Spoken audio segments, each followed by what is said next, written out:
Wuthering Heights by Emily Bronte. Read by Aashiq. Chapter 1. 1801. I have just returned from a visit to my landlord, the solitary neighbour that I shall be troubled with. This is certainly a beautiful country. In all England, I do not believe that I could have fixed on a situation so completely removed from the stir of society. A perfect misanthropist heaven. And Mr. Heathcliff and I are such a suitable pair to divide the desolation between us. A capital fellow. He little imagined how my heart warmed towards him when I beheld his black eyes withdraw so suspiciously under their brows as I rode up, and when his fingers sheltered themselves with a jealous resolution still further in his waistcoat as I announced my name. "Mr. Heathcliff," I said. A note was the answer. "Mr. Lockwood, your new tenant, sir. I do myself the honour of calling as soon as possible after my arrival, to express the hope that I have not inconvenienced you by my perseverance in soliciting the occupation of Thrushcross Grange. I heard yesterday you had had some thoughts." "Thrushcross Grange is my own, sir," he interrupted, wincing. "I should not allow anyone to inconvenience me, if I could hinder it. Walk in." The walk-in was uttered with closed teeth, and expressed the sentiment, "Go to the deuce." Even the gate over which he leaned manifested no sympathizing movement to the words, and I think that circumstance determined me to accept the invitation. I felt interested in a man who seemed more exaggeratedly reserved than myself. When he saw my horse's breast fairly pushing the barrier, he did put out his hand to unchain it, and then solemnly preceded me up the causeway, calling as we entered the court, "Joseph, take Mr. Lockwood's horse and bring up some wine." "Here we have the whole establishment of domestics, I suppose," was the reflection suggested by this compound order. "No wonder the grass grows up between the flags, and cattle are the only hedge cutters." Joseph was an elderly, nay, an old man, very old perhaps, though hale and sinewy. "The Lord help us," he soliloquized in an undertone of peevish displeasure, while relieving me of my horse, looking, meantime, in my face so sorely that I charitably conjectured he must have need of divine aid to digest his dinner, and his pious ejaculation had no reference to my unexpected advent. Wuthering Heights is the name of Mr. Heathcliff's dwelling, wuthering being a significant provincial adjective descriptive of the atmospheric tumult to which its station is exposed in stormy weather. Pure bracing ventilation they must have up there at all times indeed.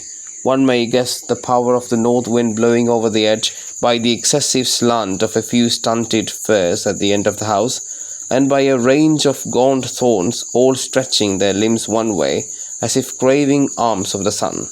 Happily, the architects had foresight to build it strong. The narrow windows are deeply set in the wall, and the corners defended with large jutting stones.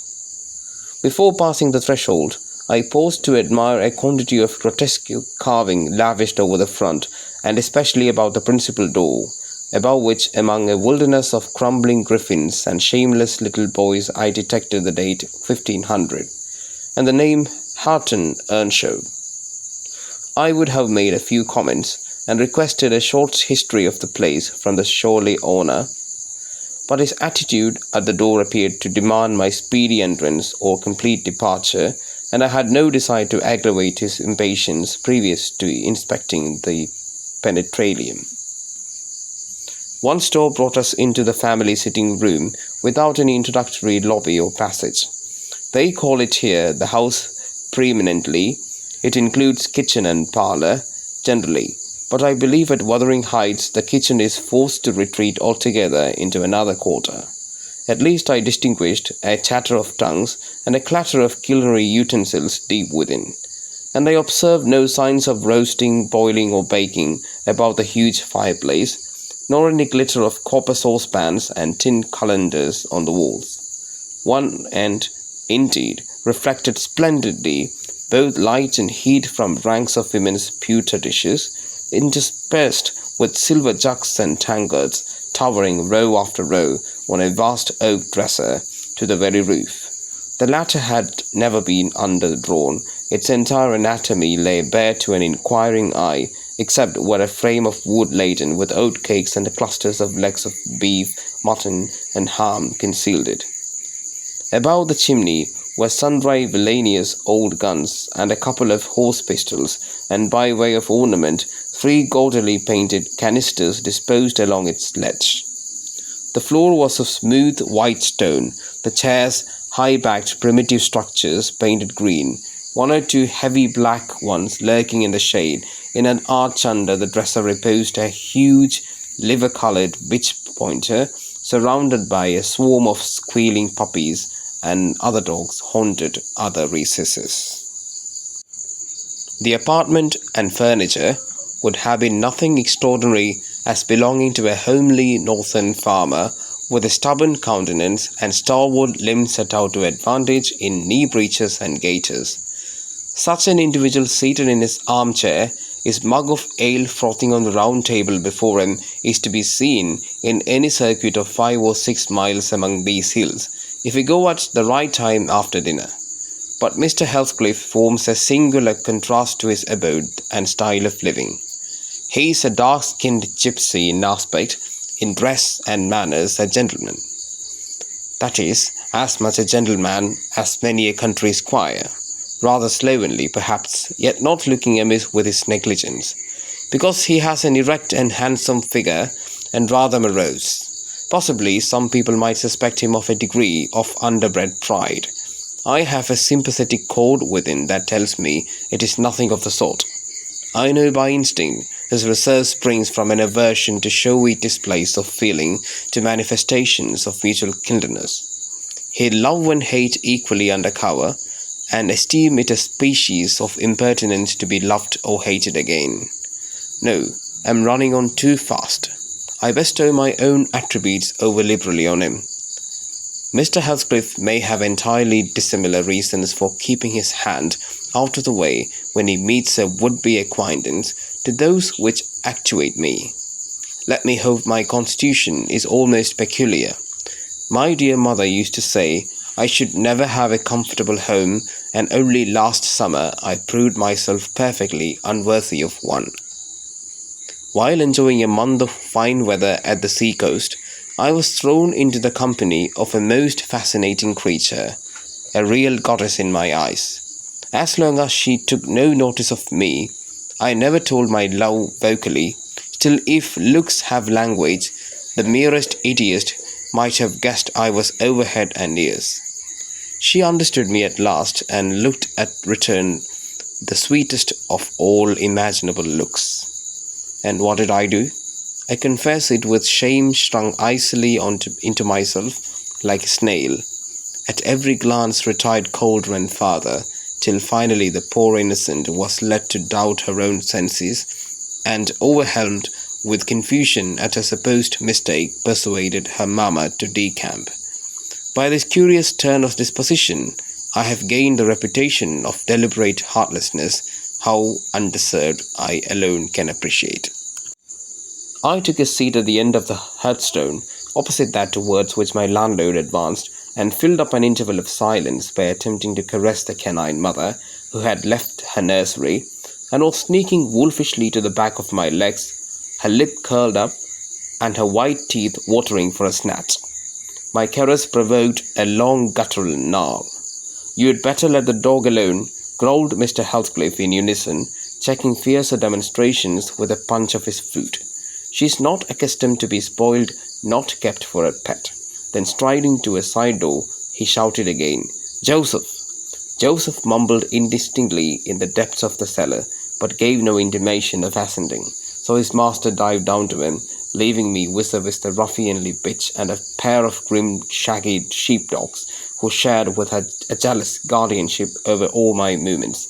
Not anxious to come in contact with their fangs, I sat still, imagining they would scarcely understand tacit insults.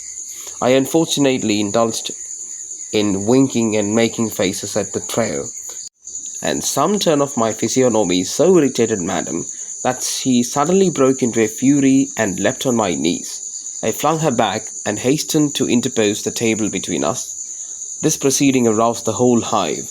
Half a dozen four-footed fiends of various sizes and ages issued from hidden dens to the common centre. I felt my heels and coat laps peculiar subjects of assault, the parrying of the larger combatants as effectually as I could with a poker. I was constrained to demand a loud assistance from some of the household in re-establishing peace. Mr. Heathcliff and his man climbed the cellar steps with vexatious phlegm. I don't think they moved 1 second faster than usual, though the hearth was an absolute tempest of worrying and yelping. Happily, an inhabitant of the kitchen made more dispatch. A lusty dame with tucked-up gown, bare arms, and fire-flushed cheeks rushed into the midst of us flourishing a frying-pan, and used that weapon and her tongue to such purpose that the storm subsided magically, and she only remained heaving like a sea after a high wind when her master entered on the scene. "What the devil is the matter?" he asked, eyeing me in a manner that I could ill endure after this inhospitable treatment. "What the devil indeed?" I muttered. "The herd of possessed swine could have had no worse spirits in them than those animals of yours, sir. You might as well leave a stranger with a brood of tigers. They won't meddle with persons who touch nothing," he remarked, putting the bottle before me and restoring the displaced table. "The dogs do right to be vigilant. Take a glass of wine?" "No, thank you. Not bitten, are you?" "If I had been, I would have set my signet on the biter." Heathcliff's countenance relaxed into a grin. "Come, come," he said. "You are flurried, Mr. Lockwood. Here, take a little wine. Guests are so exceedingly rare in this house that I and my dogs, I am willing to own, hardly know how to receive them. Your health, sir?" I bowed and returned the pledge, beginning to perceive that it would be foolish to sit sulking for the misbehaviour of a pack of curs. Besides, I felt loth to yield the fellow further amusement at my expense, since his humour took that turn. He probably swayed by prudential consideration of the folly of offending a good tenant, relaxed a little in the laconic style of chipping off his pronouns and auxiliary verbs, and introduced what he supposed would be a subject of interest to me, a discourse on the advantages and disadvantages of my present place of retirement. I found him very intelligent on the topics we touched, and before I went home, I was encouraged so far as to volunteer another visit tomorrow. He evidently wished no repetition of my intrusion. I shall go, notwithstanding. It is astonishing how sociable I feel myself compared with him.